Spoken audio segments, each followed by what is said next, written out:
هو المشاكل اللي ما بين اي اتنين ايه اساسها؟ ركزوا جدا بقى في الكلمتين المهمين اللي هقولهم دول، سواء بقى كانت خطوبة او جواز او لسه داخلين على مرحلة الخطوبة.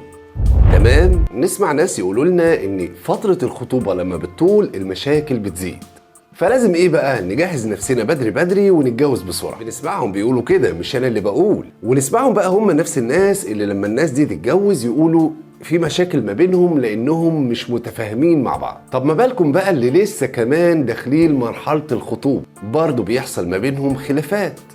اكيد اللي بقوله ده بنسمعه وبنشوف، يبقى فيه هنا سر كتير مننا ما يعرفوش. السر بقى هنا في اننا بنعدل بعض في بداية الخطوبة او لسه داخلين على الخطوبة اهو، او حتى لو متجوزين بنتصنع او بنتجمل، فبنعدل الحاجات اللي احنا من جوانا رافضينها، وما بنعلنش بقى رفضنا ده للطرف التاني، لا بنعدي علشان الموضوع يمشي، او بنعدي علشان الحياة تمشي.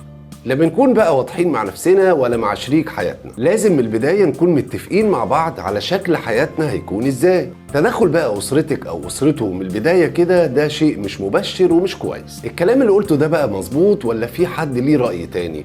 انا منتظر رأيكم في التعليقات.